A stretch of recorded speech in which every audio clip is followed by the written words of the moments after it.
Hey guys, I'm Gio. And I'm Mr. Onion. Today we're going to start a segment called Replay Review. We're going to have these in between our league videos. Our league videos are intended just to teach you the concepts of the build and the basic build itself. In these we're going to be talking about the troubles we're running into and what's really working well for us. So Mr. Onion, tell us about your current progress and where you stand on the ladder. Okay, I've been promoted to the Silver League. I've played a total of 23 games, won 15 of them, lost 8. The spread for leagues was about maybe 6 games in bronze, 15 games against silvers, and 5 or 6 games in gold. So after the 6 games, you immediately went to silvers and golds. Did you get any other bronze mixed in there, or did you just stick with the silvers and golds after you got out of the bronze There might have area? been 1 or 2 bronze games with the silvers, but pretty much went straight to silvers and golds. And how many days did you stay in bronze? 3 days altogether. Okay. And what do you like most about the build we're currently using? Like, what works? What's really working for you? I like the fact that it's a simple one base build, so it's macro that I can handle for the moment, and the push is really strong. Are you afraid of any rushes or kind of like non-staring strategies, things that are meant to throw you off? What have you encountered so far? Before I actually started playing, I was afraid of all the different types of cheeses, like six pulling, cannon rushing, all that. I didn't encounter any cheese really. I had a 7 Roach Rush and some Reaper play from a Terran, but only 2 games out of all of them were cheese, and neither of them I lost, so no problems with cheese. Okay. That being said, what does give you the most trouble? What are you losing to?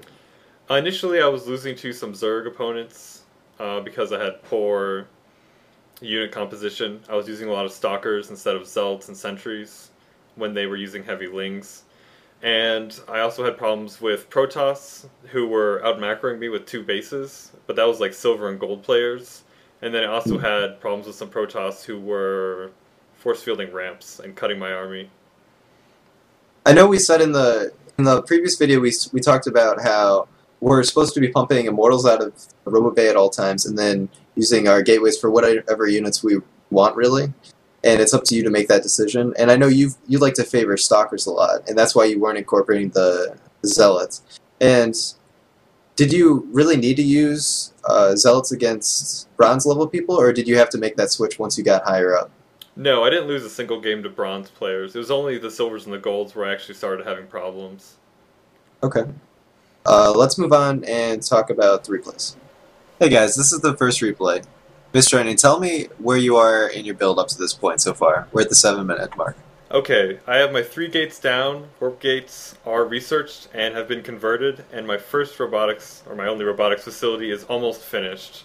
I've probed up to 31 probes, and I have a small little army here.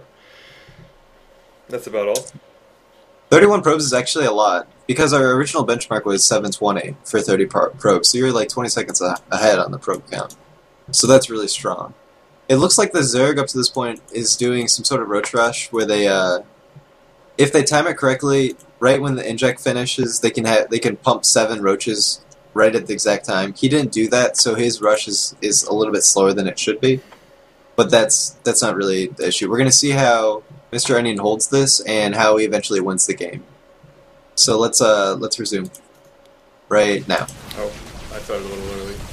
It's okay. So do you want to explain what you were doing during this fight? Alright, my primary goal when I saw this was just that I need to pump out stalkers and I need to get this immortal going. You can see I started the immortal right away and started chrono boosting it, missed it a little bit. But I was just trying to get the immortal out because I knew he would get our roaches dead. I think that's really smart to be using your chrono boost effectively like that. And I noticed you had more than one pylon powering these gateways, so I definitely think that helped you in that fight. Because he ended up focusing the pylons, and he ignored your army completely.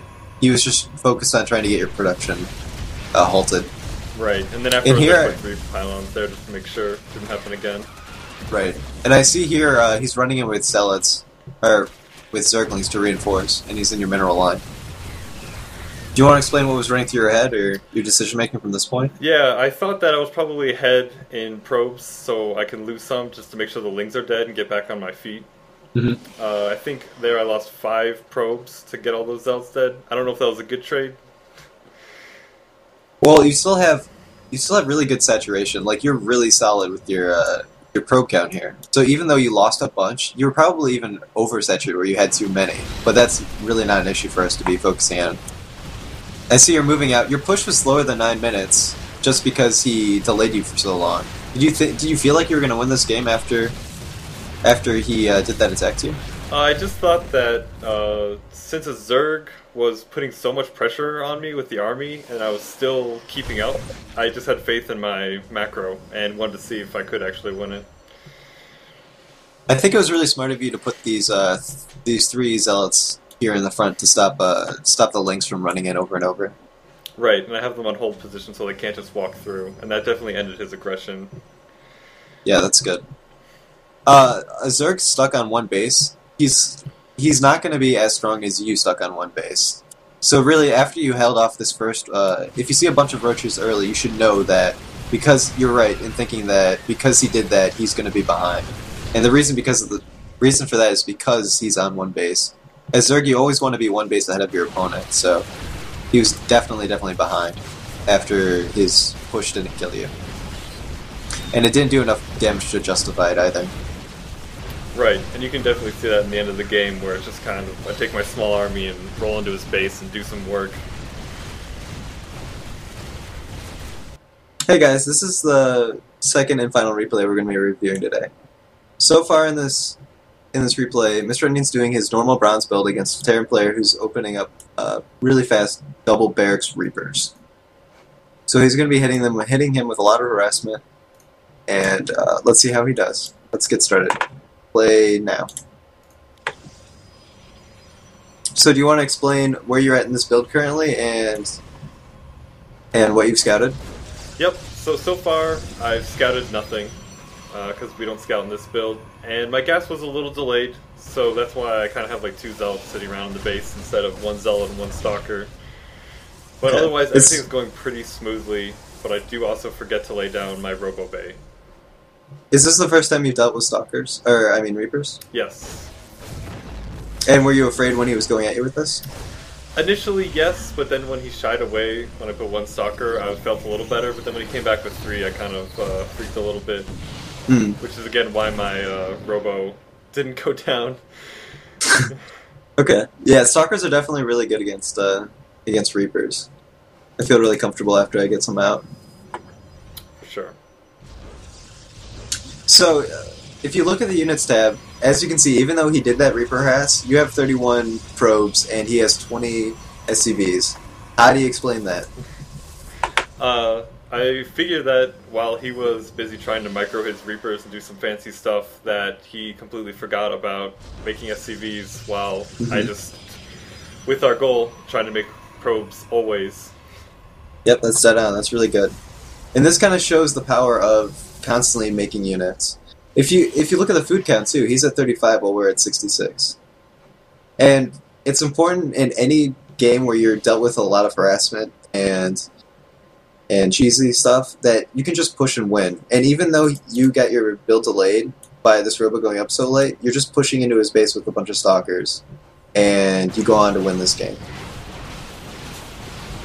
So thanks for watching. We'll see you guys next time.